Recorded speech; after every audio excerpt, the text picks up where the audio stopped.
عمرو بن العاص جو معاویہ کا وزیر تھا، ساتھی تھا، مشیر تھا، اس نے کہا تھا کہ کاش تو قتل ہوتی جمل میں، اگر تو جمل میں قتل ہوتی تو ہمارے لیے کتنی اچھی بات ہوتی، پھر ہم عثمان کو چھوڑ کے آپ کے خون کا بہانہ اٹھاتے. دیکھو علی نے عائشہ کو قتل کیا، عائشہ کا انتقام لے لو، افسوس کہ تو قتل نہیں ہوا. ٹھیک ہے نا. انہوں نے فرمایا کہ اگر تیری قوم قریب العہد بالاسلام نہ ہوتے، اگر یعنی نیو کنورٹڈ نہ ہوتے، تیری قوم عرب لوگ تیرے نہیں ہوتے، تو میں کعبہ کو گرا کے نئے سرے سے بنا دیتا، ایک دور دروازے اس میں لگا دیتا. یہ پیغمبر صلی اللہ علیہ وآلہ وسلم ہے، آپ کہتے ہیں وہ شہید کیوں نہیں ہوا؟ ٹھیک ہے نا. ایک ہلکی سی بات ہے کعبہ کو گرانا، کعبہ کو گرانا. وہ پیغمبر بھی ہیں، معجزات بھی ہیں، سب ان کے امتی بھی ہیں، سب نے کلمہ بھی پڑھا ان کے ہاتھ پہ. وہ جرأت نہیں کرتے اس بات کی، کیونکہ عرب لوگ اتنے بیوقوف ہیں، یہ کعبے کو پیغمبر سے زیادہ مقدس مانتے ہیں.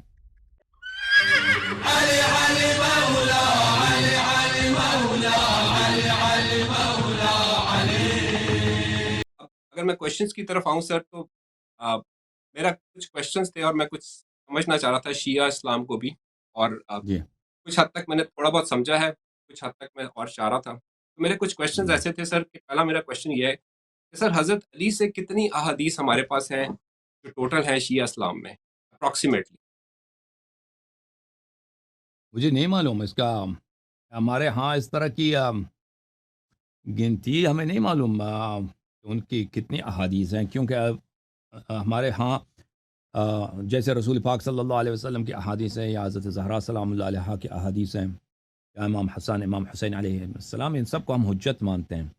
تو اس طرح کہ ان کے لیے الگ سے یہ ہمارے محدثین نے پرانے زمانے کی بات کر رہا ہوں، اس طرح کسی نے نہیں کیا کہ ایک الگ کتاب بنا دیں، ان میں سے سب صرف امیر المؤمنین علیہ السلام کی احادیث لے کے آئیں اور پھر ان کی گنتی کیا جائے. مثلا کتاب نہج البلاغہ ہے، لیکن یہ اس طرح نہیں کہ ان کے سب احادیث اس میں ہوں، یا وہ صرف شیعہ احادیث ہوں. نہج البلاغہ میں ان کے کچھ خطبے ہیں، ان کے کچھ خطوط ہیں، پھر ان کے کچھ مواعظ نصیحتیں ہیں، لیکن یہ سب شیعہ طریق سے نہیں ہے. اور اس کے علاوہ بہت سارے ہیں جو انہوں نے نہج البلاغہ میں جمع نہیں کیا. ایک کتاب ہے جو ابھی ہمارے دور میں اسی پچھلے کچھ سالوں میں لکھا گیا ہے، اس کا نام ہے مسند امیر المؤمنین علی علیہ السلام. تو اس میں اس مصنف نے جو صرف امیر المؤمنین علیہ السلام کی جو احادیث ہیں انہوں نے جمع کی ہیں. میں آپ کی خدمت میں دکھا دیتا ہوں. یہ کتاب ہے مسند امیر المؤمنین علی علیہ السلام. یہ ہے یہ اس کے 27 جلدیں ہیں، 27 جلدیں ہیں. اور بعض اس میں احادیث جو ہیں شیعہ طرق سے نہیں ہیں، انہوں نے جو مثلا مسند احمد میں ہے یا بخاری مسلم میں، وہ بھی انہوں نے وہ الگ سیکشن بنایا ہے، یعنی غیر شیعہ حدیث. لیکن اس کا جو بڑا سیکشن ہے وہی شیعوں پر کیا ہے کہ شیعہ طرق میں جو ان کے احادیث آئے ہیں. اور اس کی 27 مجلدات ہیں، لیکن اس میں ایسے احادیث بھی ہیں جو ان کے متعلق ہیں، جو امیر المؤمنین علی علیہ السلام کے متعلق ہیں، یعنی پیغمبر صلی اللہ علیہ وسلم نے جو ان کے متعلق فرمائے ہیں. لیکن اس میں ایک بہت بڑا سیکشن ہے جو ان کے اپنے اقوال ہیں، اپنے افعال ہیں. لیکن اس میں گنتی اب مجھے نہیں معلوم کہ گنتی کیا ہو، کہ نمبرز کیا ہے، بہت زیادہ ہے. لیکن لازمی بات ہے کہ سب نہیں ہے، کیونکہ امیر المؤمنین علیہ السلام جب شہید ہوئے ہیں تو ان کی عمر 63 سال تھی. تو اس عرصے میں لازمی بات ہے انہوں نے بہت سارے جملے کہے ہیں، بہت سارے کام کیے ہیں، حرکات ہیں، عبادات ہیں، ان کے نمازیں ہیں، ان کی دعائیں ہیں. وہ سب کا سب تو تاریخ میں وہ جو ہیں اگر رجسٹر ہوا، وہ ریکارڈ ہوا تو اس کا ہم ادعا نہیں کرتے. لیکن بہت ہے، لیکن سب نہیں ہے ہمارے پاس، اور تعداد کی کتنی ہے وہ ہم نہیں جانتے. جی ہو سکتا ہے مثلا کہ اگر کوئی شخص بیٹھ کے اس کو کیلکولیٹر لے کے اس کو گنتی کرنا چاہے، وہ ممکن ہے مختلف سورسز سے، لیکن مجھے نہیں معلوم کہ کسی نے ایسا کوئی کوشش کیا ہے ابھی تک. جی اس میں بہت سارا کچھ ایسا بھی ہے جس میں انہوں نے یہ بھی فرمایا ہے کہ یہ نبی اکرم صلی اللہ علیہ وسلم نے ایسے فرمایا تھا اور وہ پھر آگے پاس آن ہوا. رائٹ جی انہوں نے بہت سارے احادیث ہیں جو انہوں نے نقل کیا. جی رائٹ. تو اس میں میرا کوشچن یہ بھی تھا کہ نبی اکرم صلی اللہ علیہ وسلم کے جو خطبے ہیں جمعے کے، جو انہوں نے اپنی نبوت سے ٹل ڈیتھ دیے ہیں، وہ کیا شیعہ اسلام میں موجود ہیں؟ اور کیا جو حضرت علی نے خطبے دیے ہیں جمعے کے وہ بھی آپ کے پاس محفوظ؟ اور رسول پاک صلی اللہ علیہ وسلم کے جو خطبات ہیں وہ ہمارے پاس کافی تعداد میں ہیں. ہم نہیں کہہ سکتے کہ سب خطبے ہیں، بہت سارے خطبے ہیں ان کے. امیر المؤمنین علیہ السلام کے بھی خطبے ہیں، لیکن لازمی بات ہے وہ سب ریکارڈڈ نہیں ہے ہمارے پاس۔ جو ریکارڈ اس زمانے میں لوگوں نے کیے ہیں، اور بعد میں یہ بھی ہوا ہے کہ آپ کو پتہ ہے کہ پرنٹنگ پریس جو ہے اسلامی دنیا میں ایک نئی چیز ہے۔ پرنٹنگ پریس یعنی 400 سال پہلے تو یورپ کے پاس بھی نہیں تھا نا، سب سے پہلے تو چائنا کے پاس تھا 2000-3000 سال پہلے، لیکن اسلامی ملکوں میں یہ نہیں تھا۔ چائنا سے پہلے پریس جو ہے پرنٹنگ پریس وہاں گیا ہے، یورپ گیا ہے، پھر یورپ میں پرنٹنگ شروع ہوا ہے 16 سینچری میں اور 16ویں صدی میں، اور وہ محدود تعداد میں کتابیں چھپتی تھیں۔ پھر جب مسلمانوں نے کتابیں چھاپنا شروع کی، یہ تو بہت ریسنٹ ہے، یہ 200 سال 250 سال ہو رہے ہیں کہ مسلمانوں نے کتابیں چھاپنا شروع کی ہیں، اور وہ بھی بہت کم کتابیں 250 سال پہلے چھپتی تھی، یعنی جو بہت اہمی کتابیں ہیں۔ اور اس سے پہلے کتابیں سب کتاب جو ہے کتاب کس ذریعے سے ہوتا تھا؟ کتابت کے ذریعے سے، یعنی اگر آپ کو بخاری کا ایک نسخہ چاہیے تو آپ خود اس کو، لیکن کوئی آپ کو نسخہ دے دیتا تو آپ کے لیے ضروری تھا کہ بسم اللہ سے لے کر آخر تک آپ لکھ دیں، اس کو خود کاپی کر دیں، اور اس میں غلطیاں بھی ہوتی تھیں تو اس کی پھر تصحیح کرتے تھے، دوبارہ سے کریکشن کرتے تھے، یا کسی کو پیسے دے دو، ایک اچھا کتابت کرنے والا آدمی ہے تو وہ آپ کے لیے لکھ کے دے، بخاری کو کتابت کر دے، تو اس طرح ہوتا تھا۔ تو کیونکہ شیعوں کی تعداد کم تھی پرانے زمانوں میں، اور شیعہ جو تھے ایک اقلیت ہے جو پرسیکیوٹ ہوتے ہیں، یعنی ان کی لائبریریز جلائے جاتے ہیں، ان کے مساجد جلائے جاتے ہیں، ان کے علماء کو تقیہ کرنا پڑتا ہے، ان کے لیے اپنی کتابیں محفوظ رکھنا کافی مشکل تھا۔ اور پھر ایسا دور بھی آیا کہ پھر شیعہ علماء خود جو ہیں وہ حدیث پہ اتنے رغبت نہیں لیتے تھے، حدیث نہیں پڑھایا جاتا، حدیث کو ترک کیا گیا، تو اس وجہ سے بہت ساری احادیث ضائع ہو گئیں، احادیث کی کتابیں ضائع ہو گئی۔ اسی طرح یہ صرف شیعوں کے لیے نہیں ہے، یہ مخالفین کے لیے بھی ہے، یعنی جن کو ہم اہل سنت کہتے ہیں، ہم سے زیادہ ان کی احادیث ضائع ہو گئی، ہم سے زیادہ ان کی کتابیں احادیث کی ہیں، جو وہ تاریخ میں ان کا نام بھی نہیں ملتا، تاریخ میں ان کا نام ملتا ہے لیکن ان کا کوئی اثر نہیں بچا ہے۔ میں نے آپ سے یہ پوچھنا تھا کہ جو آپ بتا رہے تھے کہ حضرت علی کے بھی خطبے ہیں اور نبی اکرم صلی اللہ علیہ وسلم کے بھی خطبے موجود ہیں، ان کی نبوت سے لے کے ان کے وصال پانے تک، تو وہ اگر آپ مجھے بک گائیڈ کر دیں یا کوئی نام بتا دیں جس میں سارے خطبے دیے۔ تو نبی کریم صلی اللہ علیہ وسلم کے جو خطبے ہیں ایک شیعہ عالم نے جمع کیا، اس کا نام ہے نہج الفصاحہ، لیکن وہ سب نہیں ہے کہ سب خطبے ان کے موجود ہوں اس میں۔ اس کے علاوہ بحار الانوار میں رسول پاک صلی اللہ علیہ وسلم کے جو کتاب و تاریخ نبینا، ہمارے نبی صلی اللہ علیہ وسلم کی جو تاریخ کی کتاب ہے، وہ کوئی 9-10 مجلدات پہ، جلد نمبر 12-13 سے شروع ہوتی ہے، جلد نمبر 19-20 تک، 18-20 تک وہ چلتی ہے بحار الانوار میں۔ وہ رسول پاک صلی اللہ علیہ وسلم کے بہت کے متعلق احادیث ہیں، ان کے دعا ہیں، وہ انہوں نے وہاں پہ جمع کیے ہیں، ہاں، تو وہاں پہ آپ کو ملے گا۔ سر سارے خطبے، میرا کوشچن یہ تھا کہ کیوں نہیں ہے، کیونکہ یہ تو بہت امپورٹنٹ ریکارڈ۔ تو میں جب یہ آپ کا کٹ گیا تھا نا کنیکشن، تو میں نے وہاں پہ توضیح دی تھی کہ اس کی وجہ کیا ہے۔ میں نے بتا دیا تھا کہ نبی کریم صلی اللہ علیہ وسلم کے زمانے میں تو لوگ نہیں لکھتے تھے، ان کے زمانے میں ان کے احادیث، تو لازمی بات ہے جو لوگوں کے ذہن میں اتنا بات تو رہتا نہیں ہے۔ انسان کا یادداشت جو میموری ہے، ایک شخص اگر تقریر کر رہا ہے، اس کے ساری باتیں اس کو یاد رہیں تو یہ تو ناممکن ہے، یہ کسی کو یاد نہیں رہتا۔ اگر نہیں لکھا جائے تو کوئی اس کو یاد نہیں رہتا۔ تو اس زمانے میں رسول پاک صلی اللہ علیہ وسلم نے بہت ساری باتوں کو اسی وقت انہوں نے ڈکٹیٹ کیا تھا، لکھایا تھا امیر المؤمنین علی علیہ السلام کو، اور بعد میں امیر المؤمنین علیہ السلام کے زمانے میں جب وہ خطبے دیتے تھے تو لوگ لکھتے تھے۔ کوفے میں جب ان کی حکومت تھی تو وہاں پہ ان کے اصحاب ان کے خطبوں کو اسی وقت وہ لکھتے تھے، اور ان کتابیں انہوں نے بنا دی۔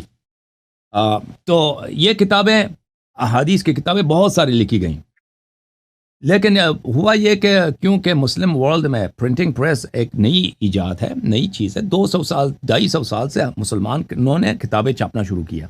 یورپینز نے 400 سال سے، یعنی 1550 کے بعد، 1560 کے بعد جب پرنٹنگ پریس چائنا سے، پہلے تو چائنا میں تھا، پھر یورپینز نے انہوں نے آغاز کیا تھا۔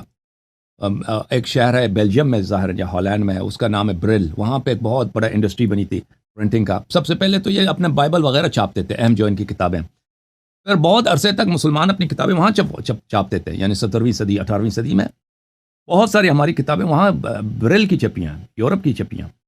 پھر بعد میں یعنی 19ویں صدی میں یہ حیدرآباد دکن میں یا الازہر میں یا عراق میں یا ایران میں اس طرح پرنٹنگ پریس کے آغاز ہو گئے، ابتدا ہو گئی. کتابوں کو چھاپتے تھے مسلمان. اس سے پہلے کیا ہوتا تھا؟ کتابوں صرف کتابت کے ذریعے ان کا نقل ہوتا تھا.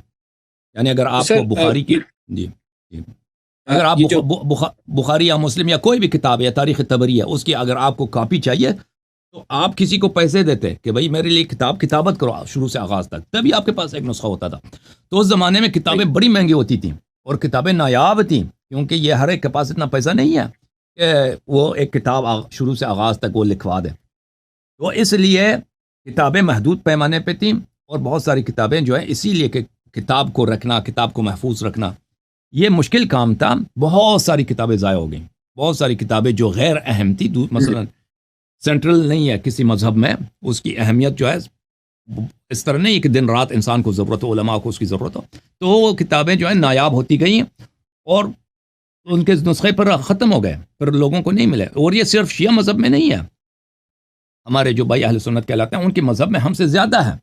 ان کے ریسرچرز خود کہتے ہیں کہ مثلا اسپین میں اندلس کہتے ہیں اسے، اندلس میں انکویزیشن کے وقت جب یورپینز نے وہاں کو قبضہ کیا تھا اور مسلمانوں کا انہوں نے زبردستی کنورٹ کرایا کرسچینٹی کی طرف، ان لوگوں نے ایسی لاکھوں کی تعداد میں وہاں پہ کتابیں تھیں جو کہیں نہیں تھیں. یعنی ایجپٹ میں نہیں تھا، بخارا میں نہیں تھا، عراق میں نہیں تھا، یہاں کی لائبریریز میں نہیں تھی. وہ سب کتابیں ضائع ہو گئی، جلا دیا، کرسچنز نے جلا دیا. تو سر یہ جو سنیوں کی احادیث کی کتابیں ہیں وہ تو اورل ٹرانسمیشن پہ زیادہ آ رہی ہیں، ٹھیک ہے، اور شیعوں میں کلیم یہ ہے کہ جی وہ ریٹن ٹرانسمیشن پہ زیادہ ہے. تو اگر آپ یہ کہہ رہے ہیں کہ نبی اکرم صلی اللہ علیہ وسلم کے ٹائم پہ وہ لکھت پڑھت نہیں ہوتی تھی، تو پھر اس سائڈ پہ بھی تو پھر وہ اورل ہی ہو جاتا ہے نا، وہ ریٹن ٹرانسمیشن تو نہیں ہوتی ہے اس ٹائم. تو یہ بات یہ ہے کہ نبی کریم صلی اللہ علیہ وسلم کی جو احادیث ہمارے پاس ہیں وہ اہل بیت علیہ السلام کے تھرو ہیں. مثلا امام رضا علیہ السلام فرماتے ہیں کہ میں نے اپنے والد امام کاظم علیہ السلام سے سنا، انہوں نے اپنے والد امام جعفر صادق علیہ السلام سے. تو یہ گرچہ یہ اورل ہے، لیکن ایک ایسا اورل ہے کہ اس کے چین معصوم ہے، یہ انفیلیبل ہیں، یہ مسٹیک نہیں کر سکتے، یہ ایرر نہیں کر سکتے، یہ بھول نہیں سکتے. تو اس لیے تو ان کا جو کہنا ہے وہ کسی کی لکھائی سے زیادہ، کسی کے اگر کوئی ٹرانسکرپٹ اس زمانے میں لکھتا اس سے زیادہ قابل اطمینان اور ٹرسٹ وردی ہے. ٹھیک سر، میرا دوسرا کوشچن یہ تھا کہ قرآن میں آج ہمارے پاس قرآن ہے وہ کیا مکمل فارم میں ہے؟ کیونکہ میں نے آپ کا ایک سنا تھا، اس میں آپ نے کہا تھا کہ 87% of the Quran is missing and 13% is the one that we have right now. تو وہ کیا میری انڈرسٹینڈ جی سر دیکھیں 87% جو میں نے کہا ہے غلط ہے یا میں بتاتا ہوں. جی I'll explain. 80% جہاں تک کی بات ہے وہ بخاری اور مسلم کی روایات کے روح سے ہے، وہ میرا اپنا عقیدہ نہیں ہے، وہ بخاری اور مسلم کی روایات کی روح سے کم از کم قرآن مجید کے 87% ضائع، بلکہ اس سے زیادہ ضائع. آپ کا اپنا عقیدہ کیا ہے؟ ہاں میں آپ کو بتاتا ہوں. جو اس وقت اگر آپ مسلمانوں سے پوچھیں یا شیعہ علماء سے یا غیر شیعہ علماء سے، وہ کہتے ہیں قرآن جو ہے مکمل ہے، قرآن میں کوئی کمی نہیں ہے. اگر ان سے پوچھیں دلیل کیا ہے اس کی، دلیل ان کے پاس وہ مثلا قرآن کی آیت کوٹ کریں گے آپ کو، انا نحن نزلنا الذکر وانا له لحافظون ان علینا جمعه وبیانہ. اس کے علاوہ وہ کچھ عقلی دلائل لے کے آئیں گے کہ یہ کیسے ہو سکتا ہے قرآن کم ہو، اس طرح. جہاں تک قرآنی آیات کی بات ہے تو قرآن میں ایسی کوئی آیت نہیں ہے، یہ قرآن کی آیت کی ایک انٹرپریٹیشن ہے جو یہ زبردستی قرآن پہ تھمانا چاہتے ہیں. قرآن خود یہ نہیں کہتا کہ واضح الفاظ میں کہ اس طرح الفاظ کلیئرلی ہو کہ اس کی اور طرح سے آپ انٹرپریٹ نہ کر سکیں. اس کی ایک تعویل ہے اور وہ تعویل اس پہ صریح نہیں ہے، اور اس کی تعویل یہی ہے کہ اللہ قرآن کی حفاظت کرے گا، اس میں کوئی کمی نہیں کر سکے گا. کسی صحابی نے نہیں فرمایا یا رسول پاک صلی اللہ علیہ وسلم نے فرمایا کہ اس آیت کا مطلب یہی ہے. یہ بعد میں علماء نے اسی تعویل کو مشہور کرا دیا ہے. اس کی کوئی دلیل نہیں ہے کہ یہ تعویل ہی ہے، اس آیت کے اور بھی معنی ہو سکتے ہیں. لذا قرآنی جہاں تک قرآن کا اپنی بحث ہے، قرآن خود کہہ دے کہ مجھ میں کمی نہیں آئی ہے، یہ تو اس کی کوئی دلیل ہے نہیں. اس کے بعد رسول پاک صلی اللہ علیہ وسلم کی حدیث، اور نہ شیعہ کے پاس کوئی ایسی حدیث ہے، نہ مخالفین کے پاس کوئی حدیث نہیں ہے کہ انہوں نے کہا کہ قرآن. اگر میں سمجھ پایا ہوں صحیح کہ آپ یہ کہہ رہے ہیں کہ آج جو ہمارے پاس قرآن ہے وہ فلی پرزروڈ اینڈ پروٹیکٹڈ ہے، it's not partially came to us but it's full قرآن. نہیں، آپ سن لیں، مجھے بات سوال جواب ختم ہونے دیں، پھر وہ میں تصریح کر دوں گا. تو حدیث بھی کوئی نہیں ہے.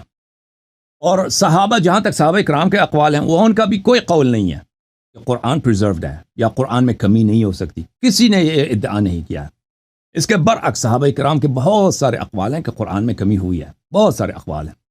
جہاں تک اہل بیت طاہرین علیہ السلام کی بات ہیں، وہ شیعہ ان کی اتباع کرتے ہیں، تو شیعہ علماء کے پاس بھی کوئی ایسی حدیث نہیں ہے، کوئی روایت نہیں ہے کہ انہوں نے کہا ہو کہ قرآن میں کمی نہیں ہوئی ہے، بلکہ ان کے بھی احادیث اسی بات پہ ہیں کہ قرآن میں کمی ہوئی ہے، قرآن میں کمی ہوئی ہے. تو یہ دونوں فریقین، نہ صرف شیعہ بلکہ دونوں فریقین، کہ ان کے کتب اس بات سے بری پڑی ہیں کہ قرآن کریم میں کمی ہو سکتی ہے، اور کمی ہوئی ہے، نہ صرف ہو سکتی ہے، نہ ممکن ہے بلکہ ہوئی ہے. تو اس لیے یہ کہنا کہ قرآن کریم جو ہے وہ بالکل پریزروڈ ہے، اس میں کسی قسم کی کمی، آیات کھو نہیں گئے ہیں، اس کی کوئی دلیل نہیں ہے. یہ ایک بات ہے جو بغیر ادعا کے، بغیر دلیل کے ادعا کیا جاتا ہے. اس کی کوئی دلیل نہیں ہے. اوکے، اس کے مخالفت میں دلائل بہت زیادہ ہیں. وہ شیعہ بھی اور مخالفین، اور وہ دلائل ایک دو نہیں ہیں، بہت زیادہ ہیں، سینکڑوں کے حساب سے، یا کوئی کہہ دے ہزاروں کے حساب سے، بہت زیادہ. اچھا، جب یہ بات ثابت ہو گئی تو اب کون سا قول صحیح ہے کہ کیا قرآن مجید میں کمی ہوئی ہے یا قرآن مجید میں کمی نہیں ہوئی ہے؟ تو لازمی بات ہے وہی جو دلیل کے ساتھ ہے، جو پروفس، جس کی طرف آپ کو ڈائریکٹ کر رہا ہے، جس کے ایویڈنس ہے. اس بات کی ایویڈنس کہ قرآن مجید میں کمی نہیں ہوئی ہے، یہ اس بات کی کوئی ایویڈنس نہیں ہے. اس بات کی کہ اگر کہا جائے کہ قرآن کریم میں سے آیات کھو گئے ہیں، اس کا ترتیب جو ہے وہ نہیں ہے، وہ تو بالکل واضح بات ہے کہ اس کی ترتیب وہ نہیں ہے جو رسول پاک صلی اللہ علیہ وسلم پہ نازل ہوئی. یہ تو سبھی جانتے ہیں. اس کے دلائل بہت زیادہ ہیں. تو میں جو کہتا ہوں، میرا اپنا اوپینین نہیں ہے، یہ ایک فیکٹ ہے. اوپینین نہیں ہے، یہ فیکٹ ہے. یہ بالکل جو بھی ایمانداری کے ساتھ قرآن کی تاریخ کو دیکھنا چاہے وہ اس کے ایک بالکل سیلف ایویڈنٹ ہے یہ مسئلہ. سب دلائل سب ایویڈنس اسی بات کی طرف آپ کو لے کے جاتے ہیں کہ سنت بھی ناقص ہے. اس طرح نہیں ہے کہ احادیث سب ہم تک پہنچے، نہیں، احادیث بھی نہیں پہنچی ہیں. اور اسی طرح قرآنی آیات بھی ان میں نقصان ہے، اور صحابہ کی شہادتیں اس مسئلے میں کم نہیں ہیں. اب کتنا اس میں سے آپ نے کہا 87%. اب اہل بیت علیہ السلام کے احادیث میں اس طرح نہیں ہے کہ اس میں سے کتنا ناقص ہے. وہ 87% ایک کیلکولیشن ہے، ایک آسان سی کیلکولیشن ہے جو آپ بخاری مسلم سے کر سکتے ہیں، اور وہ بھی کم ہے. بخاری مسلم سے اگر آپ اندازہ لگائیں تو 87 سے زیادہ مفقود ہے قرآن کی، 90 سے بھی زیادہ % مفقود ہے قرآن مجید کی. اور وہ احادیث اس طرح نہیں ہے کہ وہ میں نے ان کو کھینچ کے، میں نے ان کو غلط انٹرپریٹ کر کے ان سے یہ نکالا ہے، بلکہ وہ اس مسئلے پہ تصریح کرتے ہیں. اور اسی لیے ہے کہ کوئی عالم نہیں آتا مجھے چیلنج کرنے کے لیے، نہ شیعہ علماء نہ وہ غیر شیعہ علماء اس بات کو چیلنج کرنے نہیں آتے، کیونکہ جو بھی پہلی بات ہے کہ علماء کو نہیں پتہ، یہ باتیں وہ پڑھتے نہیں ہیں، اس پہ ریسرچ نہیں کرتے. لیکن جب وہ میری بات سنتے ہیں تو پھر کہتے ہیں آپ اس کے مقابلے کے لیے آتے ہیں، دلیل لے کے آتے ہیں. پھر جب کتابوں میں وہ جاتے ہیں ریسرچ کرنے کے لیے، پھر ان کو دلیل کوئی نہیں ملتی کہ ہم قرآن کی پریزرویشن کے لیے ہم یہاں پہ آ کے ثابت کریں، پھر وہ نہیں آتے. اسی لیے جی سر بولیں آپ. تو سر میرا اب جتنی میری انڈرسٹینڈنگ ہے، جو میں نے ہسٹری سے بھی دیکھا ہے، تو اس میں جو پرابلم آ رہی ہے وہ یہاں سے آ رہی ہے کہ حضرت عثمان نے وہ جلا دی، اور وہاں سے سٹارٹ ہو رہا ہے. لیکن ایک چیز یہ بھی آتی ہے کہ اس کے بعد مولا علی کے پاس خلافت آئی تھی. تو and he correct me if I am wrong, he has governed over the period of 5.5 years I guess. تو انہوں نے اپنے دور میں آ کے، اور ان کو تو نبی اکرم صلی اللہ علیہ وسلم کہتے تھے وہ علم کا دروازہ ہیں، اور وہ he has a magnanimous personality، اور اتنی پاور تھی ان کے پاس، اتنا مائنڈ تھا، اتنا کیلیبر تھا. تو انہوں نے 5 سال میں، وہ تو چاہتے تو 5 دن میں وہ پورا کا پورا قرآن وہ دے دیتے ہیں ہم لوگوں کو، جو کہ اور یہ بہت بڑی رسپانسبلٹی تھی. اور ایسے کیسے ہو سکتا ہے کہ انہوں نے وہ رسپانسبلٹی ادا نہ کی؟ تو میں آپ کو بتاتا ہوں، تو میں آپ کو وجہ صحیح طرح سے بتاتا ہوں، آپ سن لیجئے.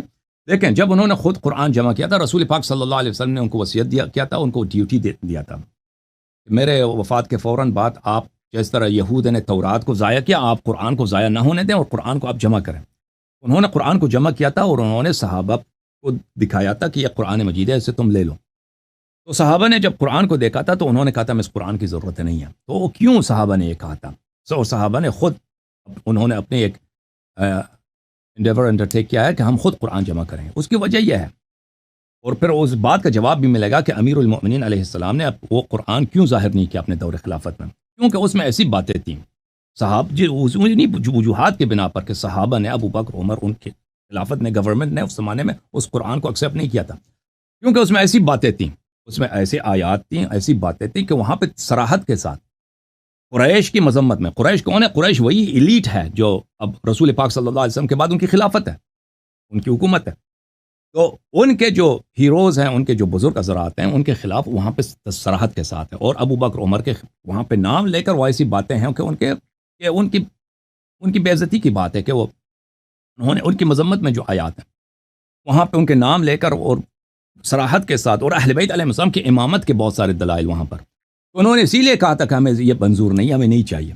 تو جب امیر المؤمنین علیہ السلام کی حکومت آئی تھی تو وہ زمانہ وہ تھا کہ وہاں پہ بغاوت کا زمانہ تھا.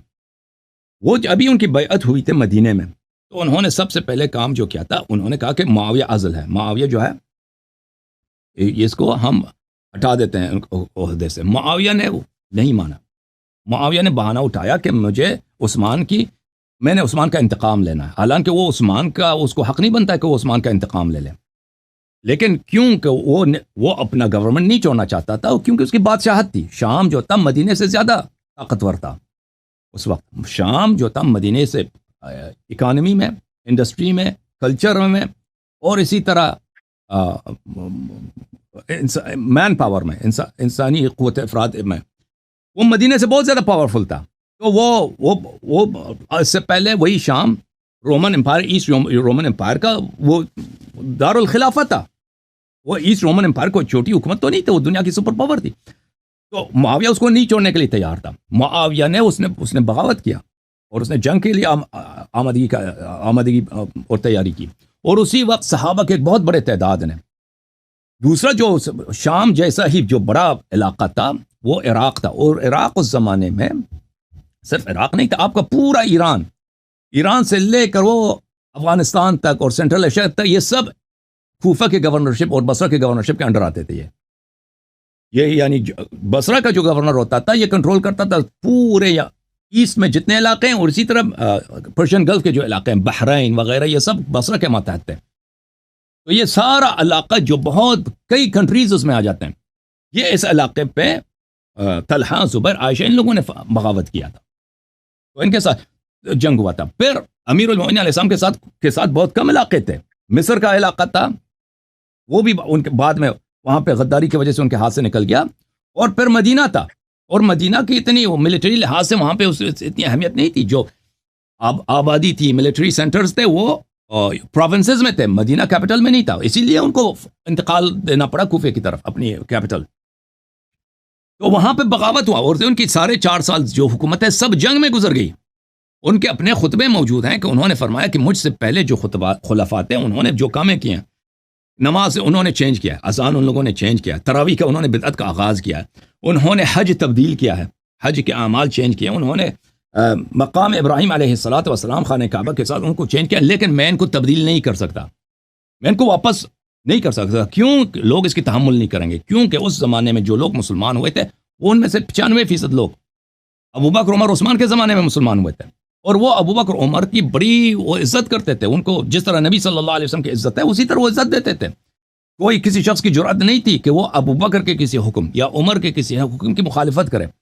تو اس وقت امیر المؤمنین علیہ السلام کے لیے بالکل پاسبل نہیں تھا کہ وہ ایک ایسے قرآن کو ایکسپوز کریں کہ اس میں. بل میں آپ کو ایک اور واقعہ سنا دوں. معاویہ جو تھا، کیونکہ امیر المؤمنین علیہ الصلوۃ والسلام کی دور حکومت میں ان کے اپنے جو پیروکار تھے، جن لوگوں نے ان کے ساتھ بیعت کی تھی، وہ اس طرح نہیں تھے کہ وہ ان کو منسوس کے طور پہ خلیفہ مانتے تھے. نہیں، وہ کہتے تھے سب سے پہلا جو اصلی خلیفہ ہے وہ ابو بکر ہیں، پھر عمر ہیں، پھر عثمان. ان کی خلافت صحیح ہے، لیکن بعد میں عثمان خراب ہو گئے تھے، اسی لیے ہم نے ان کے خلاف بغاوت کیا. اور اب علی علیہ السلام کے ساتھ اس لیے کہ ہم نے بیعت کی ہے، اس لیے خلیفہ ہیں. لیکن وہ ابو بکر، عمر کو افضل مانتے تھے، بہتر خلیفہ مانتے تھے. تو امیر المؤمنین علیہ السلام اپنے خطبوں میں، پبلک خطبوں میں، وہ کبھی ابو بکر، عمر کی برائی بیان نہیں کرتے تھے، کیونکہ ان کو پتا تھا کہ اگر میں ان کی برائی بیان کروں گا تو یہی جو میرے ساتھ ہیں یہ پولیٹیکلی میرے لیے یہ بھی چلے جائیں گے، مجھے چھوڑ دیں گے. اور معاویہ کو اس بات کا پتا تھا معاویہ کو اس بات کا پتہ تھا، اور معاویہ اسی بات پہ بار بار امیر المومنین علیہ السلام کو خط بھیجتا تھا، اور ان کے جو خطوط ہوتے تھے یہ پبلک ہوتے تھے، یہ لوگوں کے لیے پڑھائے جاتے تھے کہ آپ جو ہیں وہی تو ہیں کہ ابو بکر کی خلافت کو نہیں مانتے تھے. ہمیں یاد ہے کہ آپ نے ابو بکر کے ساتھ بیعت نہیں کیا، ابو بکر سے آپ حسادت رکھتے تھے، اور آپ کو ان لوگوں نے اس طرح کھینچ کے زبردستی لے کے آئے تھے، آپ کے گھر پہ حملہ کر کے آپ کو لے کے آئے تھے تاکہ آپ سے بیعت لیا جائے. پھر عمر کے آپ مخالف تھے، اور آج بھی جو ہیں آپ ابو بکر عمر سے حسادت کرتے ہیں.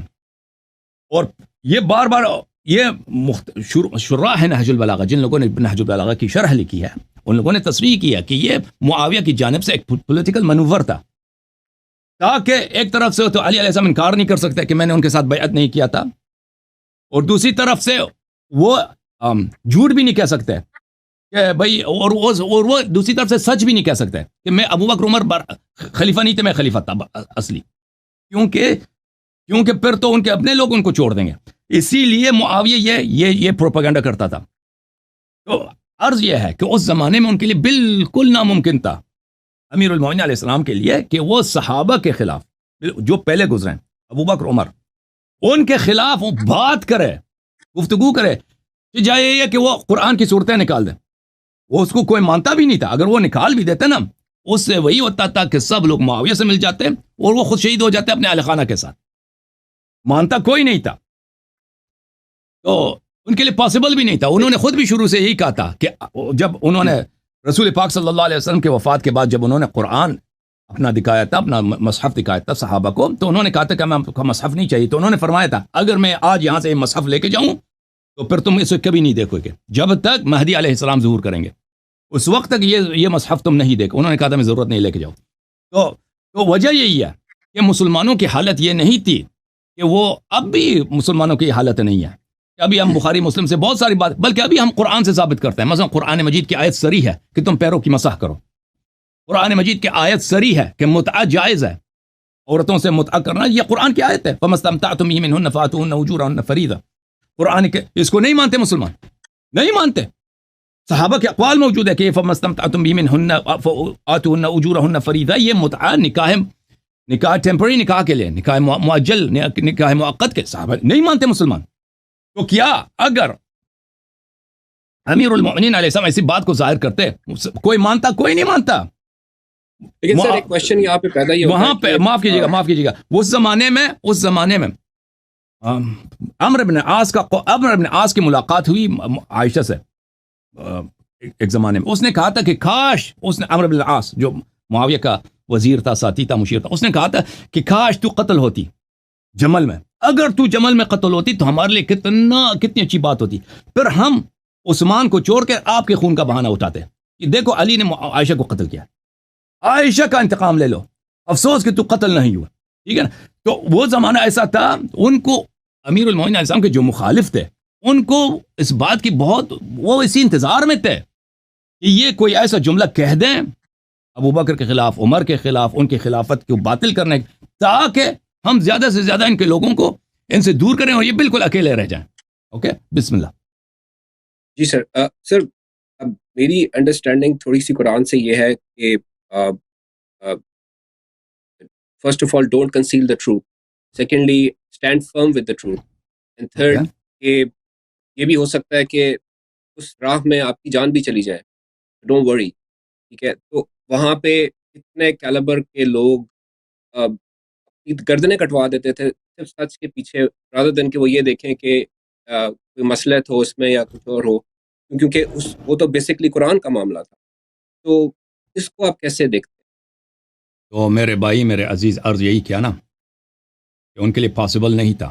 اگر وہ چاہتے کہ دین بالکل خاتمہ ہو، وہ سب، یعنی اگر معاویہ ملیٹریلی امیر المؤمنین علیہ السلام کو شکست دے دیتے، یعنی لوگ ساتھ چھوڑ دیتے، معاویہ ملیٹریلی شکست دے دیتے امیر المؤمنین علیہ السلام کو، وہی جو امام حسین علیہ السلام کے ساتھ کربلا ہو، وہی بہت بڑے پیمانے کے ساتھ اہل بیت علیہ السلام میں اس زمانے کے ساتھ میں ہوتا. یعنی یہ سب قتل ہو جاتے، یہ سب مر جاتے، قتل ہو جاتے، اور ان کے جتنے ماننے والے ہیں وہ صرف کربلا میں تو صرف میدان میں شہید ہو گئے نا. لیکن اگر یہ سن 38 میں 39 میں یہی بات کوفے میں پیش آ جاتی، وہ کوفے میں داخل ہو جاتے، تو اس طرح نہیں تھا کہ وہ صرف میدان جنگ میں جن لوگوں کو، وہ ہر ایک کو مار دیتے، ہر ایک کو مارتے. مدینے میں بھی، کوفے میں بھی، بصرے میں بھی، جہاں بھی امیر المومنین علیہ السلام کے ماننے والے تھے، شیعہ تھے، ان کو مارتے تھے. اس کی وجہ یہی تھی کہ یہ ان کو یہ سب قتل ہو جاتے. پھر نہ اس قرآن کو جس کام کے لیے انہوں نے اپنے آپ کو مروایا ہے، اس قرآن کو تو کوئی نہیں مانتا.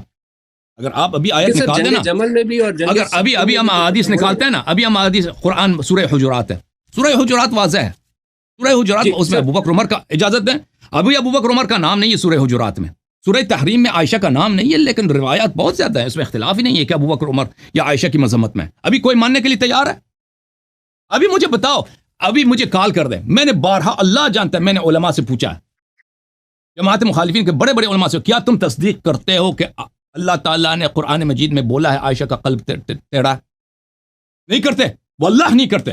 اللہ کے قرآن صریح کہہ رہا ہے کہ عائشہ کا قلب ٹیڑھا. آپ پوچھیں ان لوگوں سے کہہ دیں یہ آیات جو سورہ حجرات میں ہیں، اب نام نہیں ہے، ان کے صفات ہیں، اور وہ بہت ان کے شان نزول بھی واضح ہے. آپ تصدیق کرتے ہیں؟ دیکھیں وہ تصدیق کرنے کے لیے تیار نہیں ہے. اگر یہ ہوتا نا بھائی صاحب کہ امیر المؤمنین علیہ الصلوۃ والسلام شہید ہو جاتے لیکن لوگ ہدایت پا جاتے، تو ٹھیک ہے، پھر بات بنتی، وہ شہادت کو قبول کرتا ہے، لوگوں کی ہدایت، پھر بات ٹھیک تھی. لیکن اگر وہ شہید بھی ہو جاتے پھر کوئی مانتا بھی نہیں، ٹھیک ہے نا. اب اس کی دلیل یہ ہے کہ لوگ نہیں مانتے. میں ابھی آپ کے سامنے، ابھی میں آپ کے ساتھ ہوں، میں آپ کو کہہ رہا ہوں، میں قرآن ابھی دکھا رہا ہوں، قرآن سورہ حجرات، سورہ تحریم، آیے متعہ، آیا ہے پیروں کا وضو میں پیروں کا مسح کرنا، ابھی نہیں مانتے. مخالفت قرآن کی دلیل ہے، دلیل کچھ بھی نہیں ہے، کچھ بھی نہیں ہے سوائے تعصب کے. تو آپ سمجھتے ہیں اس زمانے میں وہ معاویہ والے لوگ وہ مانتے قرآن کو، اگر یہ ظاہر کر دیتے تو بالکل اس کا بات کا احتمال ہی نہیں ہے کہ نہیں مانتے. اور وہ شیعہ مذہب کا خاتمہ ہوتا، اللہ جانتا ہے.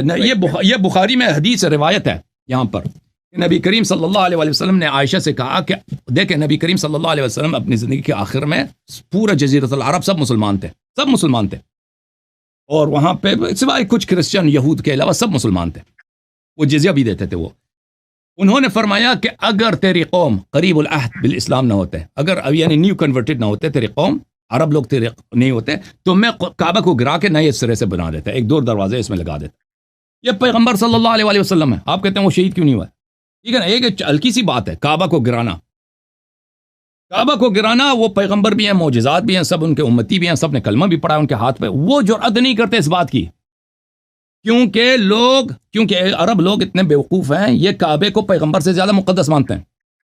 یہ کعبے کو پیغمبر سے زیادہ اگر پیغمبر کعبے کی طرف یہ کلاڑی اٹھا دے کہ میں کعبے کو گرا کے میں اس کو دوبارہ سے بنا دیتا ہوں، اس پہ جنگ شروع کریں گے. تو آپ سمجھتے ہیں کہ یہ اتنے متعصب لوگ، امیر المؤمنین علیہ السلام کے مخالفین اسی بات کو چاہتے ہیں کہ یہ ابوبکر عمر کی کوئی برائی بیان کریں تاکہ پورے جو ان کے کوفے والے لوگ ہیں ان کو چھوڑ دیں، ہمارے ساتھ مل جائیں، پھر یہ تو اکیلے پھر ہم ان کو شہید کر دیں. یہ امیر المؤمنین علیہ الصلوۃ والسلام وہ باتیں ظاہر کر دیتے ہیں کہ بھئی قرآن میں ابوبکر یہ ہے، عمر یہ ہے، یہ آیتیں ہیں، انہوں نے خود یہ آیتیں جلا دی ہیں، یہ اصلی باتیں ہیں. تو آپ سمجھتے ہیں کیا یہ مسلمان مانتے؟ نہ مسلمان مانتے اور نہ کوئی اس کی تائید کرتے. بس یہی ہوتا کہ ہمیشہ کے لیے اہل بیت علیہ الصلوۃ والسلام کا نسل ختم ہو جاتا، یہ ان کے شیعہ ختم ہو جاتے اور حق مذہب دنیا میں نہیں رہتا. سر میں اس کو ایسے دیکھتا ہوں، اور آپ مجھے کریکٹ کر سکتے ہیں، کہ جس طرح نبی اکرم صلی اللہ علیہ وسلم کو اللہ سبحانہ تعالیٰ نے قرآن مجید میں کہا کہ آپ کا کام یہ ہے کہ آپ پروپیگیٹ کریں، آپ کا کام آؤٹ کم سے نہیں ہے کہ وہ ہدایت پاتے ہیں کہ نہیں پاتے. اسی طرح سے ان دا سیم فیشن جو کوئی بھی جس پہ رسپانسبلٹی آئی ہے اس کا کام یہ ہے کہ وہ بس بتا دے regardless of the outcome, اور اگر وہ واقعی میں حق ہے تو وہ تو اللہ مرنے ہی نہیں دے گا اس کو. نہیں اس طرح نہیں ہے. آؤٹ کم پہ ہم رسپانسبل ہیں. اگر ہم ایسا کام کریں کہ اس سے دین ہی نابود ہو جائے، ٹھیک ہے نا، اگر میں ایسا کام کروں، نبی کریم صلی اللہ علیہ وسلم مکے میں وہ جا کے ان کے بتیں توڑ دیں، وہ خود شہید ہو جائیں، ٹھیک ہے نا، آؤٹ کم کا وہ کیری نہ کریں. نبی کریم صلی اللہ علیہ وسلم ابھی ہجرت سے پہلے ان کے 50 یا 20 لوگ ان پہ ایمان لائیں. مکے کے لوگ سب کافر، ان کے خون کے پیاسے، اور ارد گرد کے قبائل سب وہ ان کے مخالف، کہتے ہیں ہمارے خداؤں کو تم نے گالی دیا، تم کافر ہو گئے ہو. وہ اسی بات کے منتظر ہے کہ بہانہ مل جائے ان کے خون میں. اب وہ جا کے کیا کریں, ان کے بتوں کو جو ہے کیا کریں, گرا دیں, بتوں کی بھی حرمتی کریں. ان کے ساتھ کیا ہوتا, ان کے ساتھ کیا ہوتا؟ اس طرح نہیں کہہ دو کہ بھائی یہ تو ان کے پہ واجب ہے, یہ کعبہ شریف ہے, کعبہ شریف ہے, یہ خود کعبہ کی طرف نماز پڑھتے ہیں. نبی کریم صلی اللہ علیہ وسلم جب کعبے میں مکے میں تھے, وہ کعبہ کی طرف نماز پڑھتے تھے. اس طرح نماز پڑھتے تھے کہ کعبہ سامنے آ جائے, پھر بیت المقدس جو ہے وہ اسی ڈائریکشن میں آ جائے. تو بت, اور وہ طواف بھی کرتے تھے اسی بت خانے کے گرد گرد, ٹھیک ہے نا. اب آپ کہہ دو کہ ہم تو ان پہ واجب ہے, آؤٹ کم کی کیا پرواہ, کوئی اسلام ختم ہی ہو جائے آپ جا کے نا. لیکن سر اس طرح نہیں, اس طرح نہیں ہے نا, آج بھی اس طرح نہیں ہے کہ کوئی آپ کے آؤٹ دیکھیں, آپ مرضی جو کریں, آپ کہتے ہیں یہ مجھ پہ واجب ہے میں کرتا ہوں, آؤٹ کم پہ نہیں. ہم آؤٹ کم کے ہم رسپانسبل ہیں. نبی کریم صلی اللہ علیہ وسلم وہ ان کے کام کا جو نتیجہ نکلتا ہے اس کے وہ رسپانسبل ہیں. وہ اگر ایسا کام کریں کہ ان کے کام کی وجہ سے سب ان کے جو ماننے والے ہیں نابود ہو جائیں, وہ خود بھی شہید ہو جائیں, پھر اگر پیغمبر صلی اللہ علیہ وسلم ہجرت سے پہلے وہ قتل عام ہوتے ہیں, ان کے جو ماننے والے صحابی وغیرہ مجھے تھوڑے بہت لوگ مسلمان ہوئے تھے, پھر تو آج اور ہم آپ ان کا نام بھی نہیں جانتے. اللہ جانتا ہے ان کا نام بھی تاریخ میں نہیں رہتا. جی سر, لیکن آج بھی تو ہم اس بات کو مان رہے ہیں نا کہ ہمارے پاس ہمارا دین مکمل نہیں آ پایا, قرآن ہو یا باقی چیزیں ہوں. تو ابھی بھی کون سا کوئی ہم نے وہ اچیو کر لیا جو ہمیں کرنا چاہیے تھا. یہ مسلمانوں کی وجہ سے نا. تو یہ تو اگر یہ نبی صلی اللہ علیہ وسلم کی قصور نہیں ہے, اللہ کا قصور نہیں. جب مسلمانوں نے یہ کیا کہ انہوں نے سب ضائع کر دیا, تو یہ تو ہونا ہی ہونا تھا. لیکن سر آپ یہ دلیل دے رہے ہیں نا کہ حضرت علی نے اس لیے نہیں کیا کیونکہ ان کو مصلحت اس میں نظر آئی کہ اگر وہ ایسا کرتے تو اسلام مر جاتا, ٹھیک ہے, کمپلیٹلی. تو آج بھی کون سا کوئی وہ زندہ ہے کہ جس میں ہم لوگ یہ معذرت کے ساتھ کہ جس میں ہم 100% کوئی بھی نہیں, اس طرح نہیں ہے. دیکھیں ابھی اسی قرآن مجید میں خود یہ طلحہ نے, وہ کتاب سلیم ابن قیس میں ہے, طلحہ نے کہا تھا کہ آپ وہ قرآن ہمیں کیوں نہیں نکال کے دیتے نا.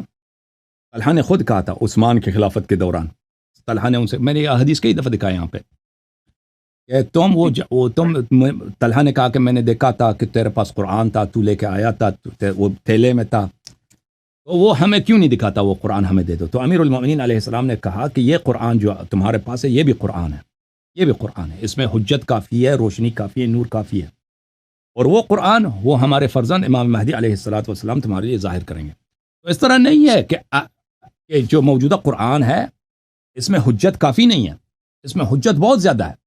کوئی حق کی پہچان کرنا چاہے تو اس میں حجت بہت زیادہ ہے. اگر اس میں کوئی ایسی باتیں ہیں جو ہمیں دقیق سے نہیں معلوم ایگزیکٹلی کہ وہ کس مقام پر ہیں, لیکن اہل بیت علیہ السلام کی بہت سارے احادیث ہیں کہ فلان مقام پہ اس طرح تھا, وہاں پہ اسم کے ساتھ تھا, نام کے ساتھ تھا, اہل بیت علیہ السلام کے غاصبین کا نام تھا, یا اہل بیت علیہ السلام کے امامت کے دلائل تھے. تو ان کو اگر گورنمنٹ, اس وقت کے گورنمنٹ میں نے ریکارڈ نہیں ہونے دیا بلکہ اس کے ریکارڈ کو ان لوگوں نے محو کیا ہے, تو یہ ان کا ظلم ہے, نہ کہ اہل بیت علیہ السلام کا کام ہے. اہل بیت علیہ السلام ایک ایسے سچویشن میں تھے کہ وہ ہمیشہ کربلا ان پہ دوبارہ تکرار ہونے کی ڈر تھا. کربلا ہمیشہ دوبارہ ان کے ساتھ ہوا. I'll move on to the next question in the same regards کہ یہ جس طرح سنی اسلام میں, آپ مجھے کریکٹ کر سکتے ہیں کیونکہ آپ کی کافی زیادہ ریسرچ ہے, they are confused on a thing کہ قرآن میں کتنی آیتیں ایبروگیٹڈ ہیں, ناسخ و منسوخ کے کانسیپٹ میں. کوئی کہتا ہے 5 ہیں, کوئی کہتا ہے 17 کے 19 ہیں, کوئی کہتا ہے 63 ہیں, 120 and the number goes to 500, ٹھیک ہے, and none of them can clearly say کہ کتنی ہیں, ٹھیک ہے. تو کیا شیعہ مذہب میں بھی ناسخ و منسوخ کا کانسیپٹ ہے, اور اگر ہے تو آپ بتا سکتے ہیں کہ قرآن مجید میں کتنی آیتیں ہیں جو کہ اس دائرے میں آتی ہیں, اور کتنی ہیں جن کا جو قرآن میں ہے اور اس کی اپلیکیبلٹی نہیں ہے, اور کتنی ہے جو کہ قرآن میں نہیں اور ہم اس کی خالی تلاوت کر سکتے ہیں. I don't understand that concept basically. اگر آپ اس پہ کوئی قرآن مجید میں ناسخ و منسوخ بلا شک بلا ریب ہے, وہ تو اس میں شک ہی نہیں. اہل بیت علیہ السلام کے احادیث میں بہت ہے کہ فلان آیا منسوخ ہو چکا ہے, اس کی ناسخ یہ ہے. اب اس کی تعداد کتنی ہے مجھے نہیں معلوم, میں نے اس کی طرف کبھی ریسرچ نہیں کی ہے. شاید ہو سکتا ہے شیعہ علماء نے کہیں یہ جمع کیا ہو سکتا ہے. وہ کتنے ہیں, بلکہ بہت یہ محتمل ہے کہ کسی نے جمع کیا ہو, لیکن اب مجھے دقیق سے نہیں معلوم، ایگزیکٹلی نہیں معلوم کہ اس کے نمبرز کتنے ہیں، لیکن یہ ثابت ہے، اور اہل بیت علیہ السلام نے بہت اس کے احادیث بہت زیادہ ہیں کہ انہوں نے فرمایا کہ فلاں آیا منسوخ ہے، اس کا ناسخ یہ ہے. ٹھیک. تو اور میں نے یہ بھی دیکھا ہے کہ احادیث میں بھی کچھ احادیث ایسی ہیں جو کہ منسوخ ہو جاتی ہیں، وہ بھی ٹھیک ہے، دونوں جی مذہب میں یہی آتا ہے. بالکل بالکل بالکل حدیث بھی منسوخ ہو سکتا ہے. رائٹ. اور دوسرا سر ایک سوال میرا یہ بھی تھا آپ سے کہ کیا آپ سنیوں کی جو کتابیں ہیں جو جن کو نارملی یہ لوگ سیاستہ کا نام دیتے ہیں، اس کو بھی آپ وہی کا درجہ دیتے ہیں کہ نہیں دیتے، یا آپ اپنی کتابوں کو صرف وہی کا درجہ؟ تو اس میں سے جو وہ احادیث دیکھیں جو دیکھیں آپ جس انداز سے مخالفین کے ہاں احادیث جمع ہوئی ہیں ان کو آپ دیکھ لیں تو وہ ہمارے نزدیک معتبر نہیں ہے، ان کا کوئی اعتبار نہیں ہے. اگر واقعاً ثابت ہو جائے کہ کوئی حدیث اس میں ہے جو پیغمبر صلی اللہ علیہ وسلم نے واقعاً وہ عمل انجام دیا یا کیا ہے، کیونکہ وہ متواترات میں سے ہے، یا مثلاً وہ اہل بیت علیہ السلام نے اس حدیث کی تائید کی، تو بلا شک ہم کہیں گے یہ صحیح ہے، یہ ٹرو ہے، یہ اس کی اعتبار ہے. لیکن اگر ایسا نہیں ہے تو ہم نہیں کہتے اس کا اعتبار ہے. تو وہ ڈیپینڈ کرتا ہے کس حدیث کی بات کرتے ہیں. ہم صرف جو کتب ستہ ہیں نہ اس کو سب کو باطل سمجھتے ہیں نہ اس سب کو حق سمجھتے ہیں. اس میں سے جو حق ہے علمی معیار کے ساتھ، یعنی ہم یقین سے کہہ سکتے ہیں کہ یہ واقعاً صحیح ہے. اگر اس کی کوئی ایویڈنس ہے تو ہم کہہ دیں گے کہ یہ صحیح ہے، یہ حق ہے. اگر نہیں ہے تو وہ کہہ دیں گے ہمیں نہیں معلوم کہ یہ صحیح ہے یا نہیں ہے، یہ کریڈیبل نہیں ہے. یا اگر اس میں کوئی ایسی بات ہے جو ہمیں پتہ ہے کہ باطل ہے، غلط ہے، تو ہم کہہ دیں گے یہ نہیں ہو سکتا، یہ غلط ہے، یہ جھوٹ ہے. جی لیکن سر میری نظر میں تو یہ بہت سینسٹیو ایریا ہے، بیکاز اگر آپ قرآن مجید کی وہ آیت دیکھیں نا، ان اللہ لا یغفر ان یشرک بہ ویغفر ما دون ذلک لمن یشاء ویشرک باللہ فقد ضل ضلالا. جی جی. جس میں میری انڈرسٹینڈنگ یہ ہے کہ کوئی بھی شخص اگر من دون اللہ اس میں آ رہا ہے یا وہ ایسوسیٹنگ پارٹنر ود اللہ سبحانہ وتعالی، اور اس کی فردر یہ بھی انڈرسٹینڈنگ نکلتی ہے کہ کوئی بھی شخص جو کہ ایسی بات جو خدا کی طرف سے آ نہ رہی ہے اور وہ بنا دے، یا نبی کی طرف سے آ نہ رہی ہے اور وہ بنا دے، تو وہ شرک کے دائرے میں آ جائے، اور یہ وہ واحد گناہ جو خدا معاف نہیں کرے گا. تو سر پھر اس کا مطلب یہ ہے کہ پھر we have to be very careful in choosing what is right and wrong. We have to be very careful when we say کہ this is وہی and this is not وہی, and if we do that part اور کہیں ہم اسی شرک کے مرتکب نہ ہو جائیں اپنی لاپرواہی میں یا اپنی lack of awareness کی وجہ سے.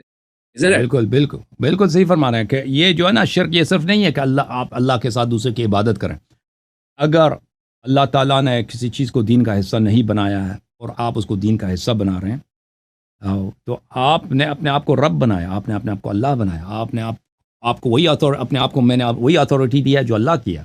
اللہ دین اللہ کی جانب سے ہے، دین کے انسٹرکشنز، دین کے انفارمیشنز اللہ کی جانب ہے. اب اگر کوئی چیز اس اللہ کی جانب سے نہیں ہے، میں اس کو کہتا ہوں یہ اللہ کی جانب سے یا دین کا حصہ ہے، تو میں نے اپنے آپ کو وہی اتھارٹی دیا ہے جو اللہ کی ہے.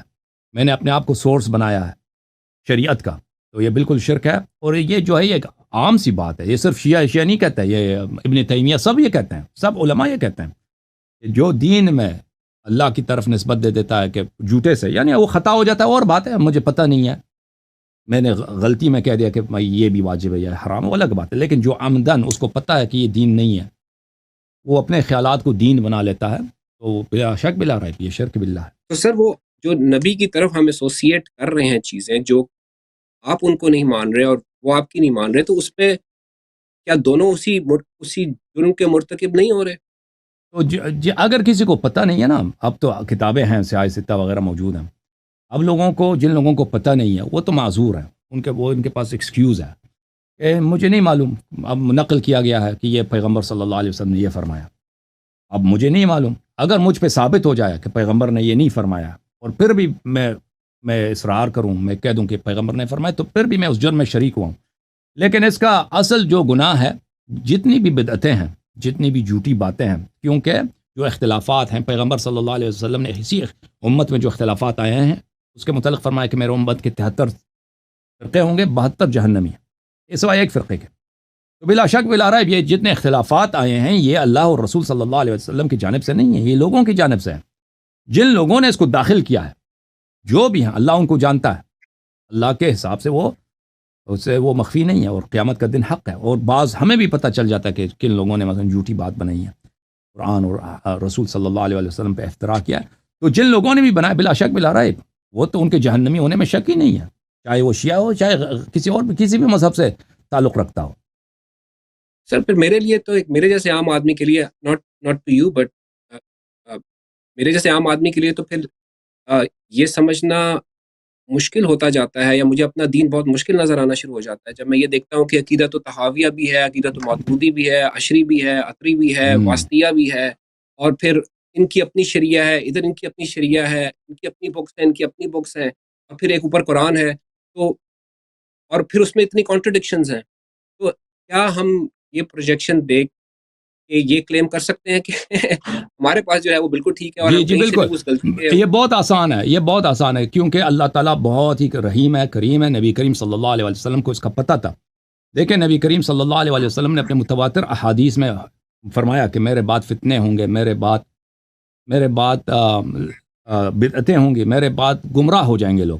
میں آپ کو ایک حدیث دکھا دیتا ہوں، پھر اس میں بتاؤں گا کہ پیغمبر صلی اللہ علیہ وسلم وفات سے پہلے وہ دنیا کو کس آنکھ سے دیکھتے تھے، اپنے وفات کے بعد کا کہ انہوں نے کیا خاکہ پیش کیا. یہ کتاب المستدرک علی الصحیحین جلد نمبر 3 چھاپ دار الفکر، یہاں پہ حدیث نمبر 4478 ہے، 4438 ہے، اور اس کے متعلق ذہبی صاحب نے کہا کہ علی شرط مسلم، یہ مسلم کی شرط پہ صحیح ہے. اور انہوں نے بھی کہا کہ یہ حدیث صحیح علی شرط مسلم، حاکم نے بھی کہا کہ یہ حدیث صحیح علی شرط مسلم. ابی مویہبہ جو نبی کریم صلی اللہ علیہ وسلم کے خادم رہے ہیں، انہوں نے کہا کہ رسول پاک صلی اللہ علیہ وسلم ایک رات انہوں نے مجھے بیدار کیا ہے، جگایا اور کہا کہ میرے پاس آ جاؤ. اللہ نے مجھے کہا ہے کہ بقیع کے قبرستان میں جو لوگ مدفون ہیں ان کے لیے میں استغفار کروں. تو میں وہاں گیا ان کے ساتھ.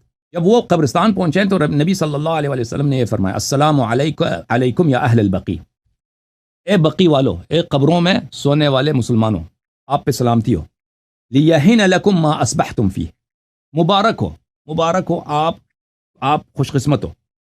لو تعلمون ما انجاکم اللہ منہ، اگر تمہیں پتہ ہوتا کہ اللہ نے تمہیں کتنے فتنوں سے اللہ نے تمہیں نجات دی ہے. قد اقبلت الفتن كقطع الليل المظلم يتبع اولها آخرها، رات کی تاریکی کی طرح سیاہ بادل کے فتنے آ رہے ہیں، ایک بعد دیگر. تو نبی کریم صلی اللہ علیہ وسلم نے مردوں سے کہا کہ تم خوش قسمت ہو، اللہ نے تمہیں نجات دی ہے، تم نہیں دیکھو گے وہ زمانہ. فتنے آ رہے ہیں، نبی کریم صلی اللہ علیہ وسلم فرمان، فتنے آ رہے ہیں کہ رات کی تاریک بادلوں کی طرح، رات کی تاریکی کی طرح فتنے کے ٹکڑے آ رہے ہیں، یہ ایک بعد دیگر ہم اور پیوستہ آتے جائیں گے. تو نبی کریم صلی اللہ علیہ وسلم کو پتہ ہے، انہوں نے خود کہا میرے امت کے 73 فرقے ہوں گے. انہوں نے خود فرمایا کہ میرے بعد اس طرف فتنے آئیں گے کہ تاریک کی کسی کو پتہ نہ چلے کہ حق کہاں ہے باطل کہاں ہے، سب کنفیوز ہو جائیں. انہوں نے بہت آسان راستہ بتا دیا. انہوں نے کیا کہا؟ اب مرنے سے پہلے انہوں نے حجۃ الوداع میں عرفہ کے مقام پر سب مسلمان بہت بڑا اجتماع ہے، انی تارک فیکم من اخذتم به لن تضلوا بعدی ابدا کتاب اللہ وعترۃ اہل بیتی، کہ میں تمہارے درمیان وہ چھوڑ کے جا رہا ہوں کہ کبھی گمراہ نہ ہو جاؤ گے، گارنٹی اللہ اور رسول صلی اللہ علیہ وسلم کی جانب سے، ابداً کبھی گمراہ نہ ہو جاؤ گے اگر ان کی اتباع کرو، کتاب اللہ اور میرے اہل بیت علیہم السلام. اور یہ کن سے فرمایا؟ صحابہ سے کہا. سب سے پہلے ڈائریکٹلی تو صحابہ سے کہا.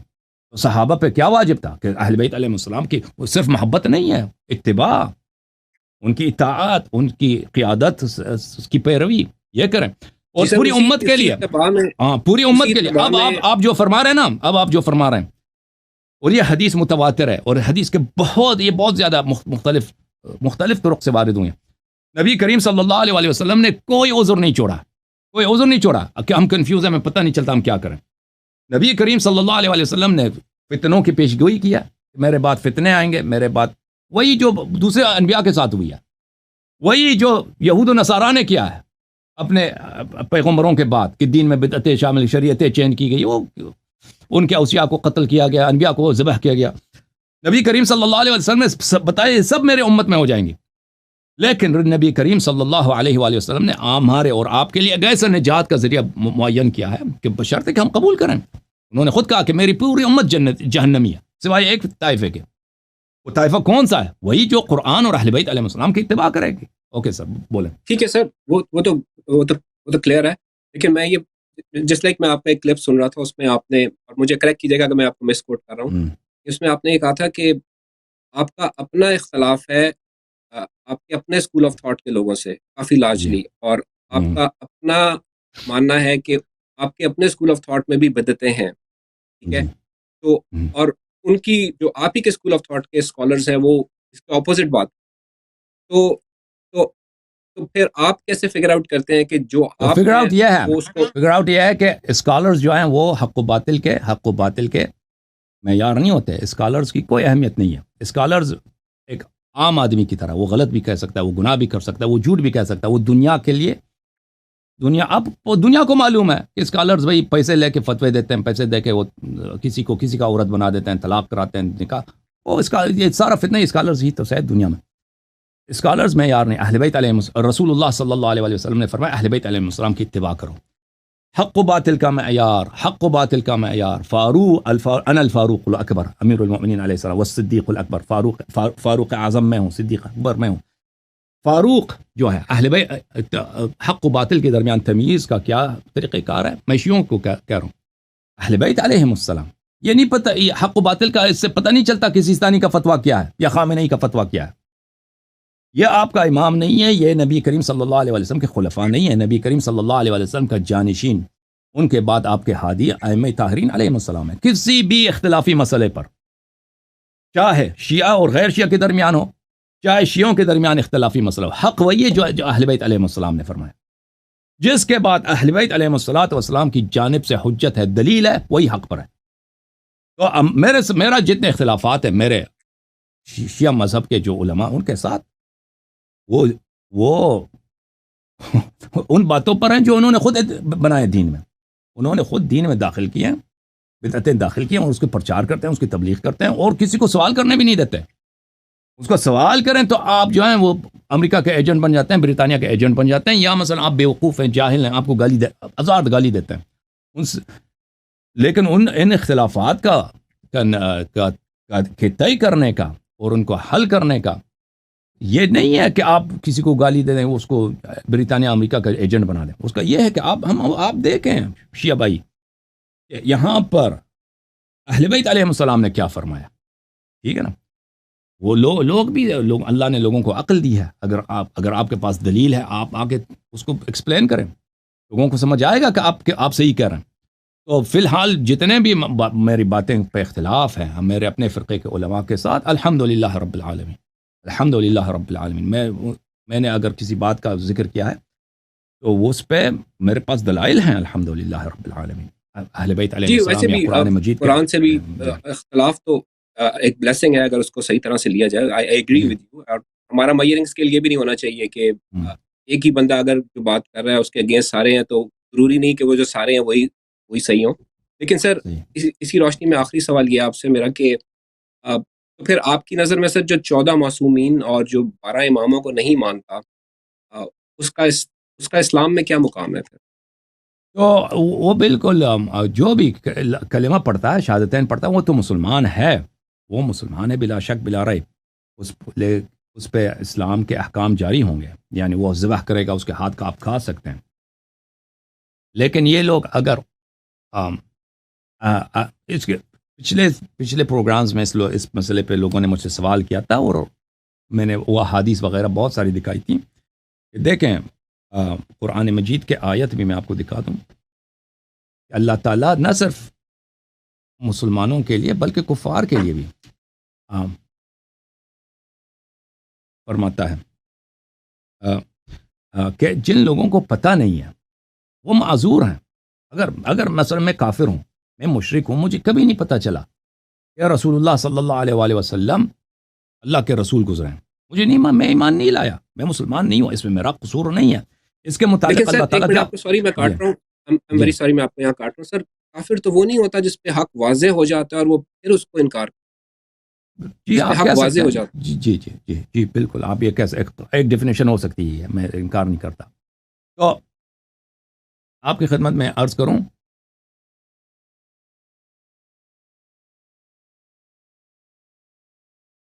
تو اللہ تعالیٰ قرآن مجید میں سورہ نساء میں یہ فرماتا ہے، آپ جا کے بعد میں اس کو زیادہ غور سے زیادہ تفصیل سے آپ دیکھ لیں. بلے إلا المستضعفين من الرجال والنساء والولدان لا يستطيعون حيلة ولا يهتدون سبيلا فأولئك عسى الله أن يعفو عنهم وكان الله عفوا غفورا. کہ جو لوگ ایمان نہیں لائے، مسلمان نہیں ہوئے، وہ بیچارے بہت ہی سادے لوگ ہیں، ان کو پتہ نہیں چلتا کہ حق کیا ہے. عورت ہے اپنے گھر میں بیٹھی ہے، مسلمان نہیں ہوئی، یا بچے ہیں، ان کو نہیں پتہ چلتا کہ ہم مسلمان ہو جائیں، ٹھیک ہے نا. یا وہ ہجرت نہیں کر سکتے، ہجرت نہ کرنے کی وجہ سے وہ بت پرستی پہ مجبور ہو جاتے ہیں. فَأُولَئِكَ عَسَى اللَّهُ أَن يَعْفُوَ عَنْهُمْ. ہمارے احادیث میں ہے، اہل بیت علیہ السلام کے احادیث میں عصا کا مطلب ہے عربی زبان میں امید، ہو سکتا ہے، امید ہے، probably. احادیث میں ہے کہ اللہ کے لیے جب لفظ عصا آتا ہے تو اس کا مطلب ہے کہ حتماً یہ ہوگا، حتماً اللہ یہ کرے گا، اللہ ان کو معاف کرے گا. یہاں پہ کس کو اللہ معافی کا وعدہ دے رہا ہے؟ وہ مشرک جو بت پرست ہیں، لیکن ان کو نہیں پتہ چلا کہ رسول اللہ صلی اللہ علیہ وسلم برحق ہے. وَكَانَ اللَّهُ عَفُوًا غَفُورًا، اللہ بہت ہی بخشنے والا ہے. تو یہ کفار کے لیے، بت پرستوں کے. جو مسلمان ہیں، جو شیعہ نہیں ہوتے، ان کے متعلق ہمارے روایات، ہمارے احادیث کے یہ کہ اگر کوئی شخص اس کو پتہ چل جاتا ہے کہ رسول پاک صلی اللہ علیہ وسلم نے کہا ہے اہل بیت علیہ السلام کی اتباع کرو، اس کے باوجود وہ نہیں مانتا، تو ایسا شخص یہ تو اس نے انکار کیا ہے پیغمبر صلی اللہ علیہ وسلم کے حکم کا. وہ تو قیامت کے دن وہ کفار کے ساتھ محشور ہوگا. دنیا میں وہ پھر بھی مسلمان ہے، دنیا میں پھر بھی اس پہ احکام اسلام جاری ہوگا، لیکن قیامت کے دن کفار کے ساتھ محشور ہوگا. لیکن جو لوگ نہیں جانتے وہ ان کا حساب اللہ کے پاس ہے، ان کا حساب اللہ تعالیٰ کے ہاتھ میں ہے. اللہ تعالیٰ ان میں سے اگر کوئی ایسا شخص ہے جو اہل بیت علیہ السلام سے بغض نہیں رکھتا تھا، اس نے نماز پڑھی ہے، اس نے زنا نہیں کیا، اس نے شراب نہیں پیا، تو اللہ اس کو جنت میں داخل کرے گا. اور اگر دوسرے لوگ ہیں جنہوں نے گناہ وغیرہ کیا ہیں، تو اس کا حساب اللہ کے ہاتھ میں. اللہ چاہے ان کو بخش دے، اللہ چاہے ان کو جہنم میں لے جائے، وہ اللہ کے ہاتھ میں، ٹھیک ہے نا. ایسے لوگ تو مسلمان جو ہے، مسلمان سب ایک طرح نہیں ہے. ایک مسلمان ہے، اس کو پتہ ہے حق راستہ یہ ہے، لیکن وہ اس کو پرواہ نہیں ہے، وہ اپنے راستے پہ لگا ہوا. تو وہ تو قیامت کے دن وہ دنیا میں مسلمان ہے، کافر میں، آخرت میں کافر ہے. لیکن وہ مسلمان جو اس کو پتہ ہی نہیں ہے، وہ اللہ نے جب وعدہ دیا کافر کو کہ میں تجھے معاف کروں گا، تو مسلمان کے لیے تو اور آسان ہے. جی سر آخری کوشچن، سوری سر، اسی روشنی میں جو آپ بات کر رہے ہیں، میری ایک انڈرسٹینڈنگ ہے، آپ مجھے بتائیے گا اگر اس میں امپروومنٹ کی ضرورت ہے. یہ قرآن مجید میں آیت ہے نا، وَمَن لَّمْ يَحْكُم بِمَا أُنزِلَ عَلَيْكَ هُمُ الْفَاسِقُونَ، اور ظالمون اور فاسق اور کافرون، یہ تینوں آگے پیچھے آئی ہیں. تو میری انڈرسٹینڈنگ اس میں یہ ہے کہ اگر آپ قرآن پڑھ بھی لیں، آپ اپنے دین کو سمجھ بھی لیں اور صحیح طریقے سے سمجھ بھی لیں، آپ ایبسولوٹ ٹروتھ کو فائنڈ آؤٹ بھی کر لیں، لیکن جب تک آپ اس جگہ سے فیصلے نہیں کرتے اپنی زندگی کے، آپ اس وقت تک مسلمان نہیں ہوتے. آپ اس وقت تک کافر بھی ہیں، فاسق بھی ہیں اور ظالم بھی ہیں. Is that true? تو یہ جو ہے نا، جو یہ حکم یہ ہے کہ حکم دینا، یہ فیصلے کرنا. یہ اس آیا کا زیادہ تر یہ ہے کہ جو دینی معاملے میں کوئی فیصلہ سناتا ہے، کوئی ادعا کرتا ہے، وہ ما انزل اللہ کے موافق نہیں ہوتا، ما انزل اللہ کے موافق نہیں ہوتا. مثلا میں دو عورتیں میرے پاس آئی ہیں، کہتے ہیں یہ اس پہ وہ آپس میں نزاع کر رہی ہیں، میں نے فیصلہ سنا دیا ما انزل اللہ کے خلاف، میں ظالم بھی ہوں، فاسق بھی ہوں، کافر بھی ہوں. یا میں نے ان کو ایک ایسی چیز بتائی ہے جو کہ قرآن میں نہیں ہے. تو لیکن یہ گناہوں کے متعلق یہ نہیں ہے کہ انسان مثلا میں نے نماز پڑھ دی ہے، میں نے نماز نہیں پڑھا، یہ اس پہ یہ فسق ہے جو نماز نہیں پڑھتا، یا مثلا کوئی وہ کام جو اللہ نے کہا ہے آپ زنا نہ کرو، کوئی شخص جا کے زنا کرتا ہے، اس پہ یہ آیت اس کے متعلق نہیں ہے کہ فیصلہ سناتا ہے، ٹھیک ہے نا. جو فیصلہ سناتا ہے، جو ایک پوزیشن اختیار کرتا ہے دینی معاملات میں، یہ ایسا ہے. اب ایک شخص نماز نہیں پڑھتا، وہ تو نہیں کہتا نماز واجب نہیں، وہ کہتا نماز واجب ہے، لیکن میں بعد میں پڑھ لیں گے، ٹھیک ہے. وہ کوئی دینی فیصلہ نہیں سنا رہا. کوئی دین کی باتوں میں یا لوگوں کے نزاعات کے معاملے میں کوئی ایسا فیصلہ سنا دے، کوئی ایسا پرنسپل قائم کر دے، کوئی ایسے ادعا کر دے، تو وہ فاولئک هم الکافرون یا ظالمون یا فاسقون ہے. آیا جو ہے، آیا کا مطلب ہے من لم یحکم، حکم یحکموں کا مطلب ہے فیصلہ سنانا، فیصلہ سنانا. اب انسان اپنی زندگی میں اپنے عقائد میں وہ اللہ اللہ کے جو نزول شدہ حقیقت ہے، اللہ کی جانب سے جو وحی اور دین نازل ہوئے، اس کے مطابق وہ اپنے عقائد نہیں بناتا، تو اس کے مطابق بھی آپ کہہ سکتے ہیں کہ یہ اس کو بھی سمیٹ لیتا ہے، ہو سکتا ہے اس طرح کہہ دیں. جی شور. So thank you very much for your time. Okay, thank you for coming. It was a pleasure. May Allah bless you.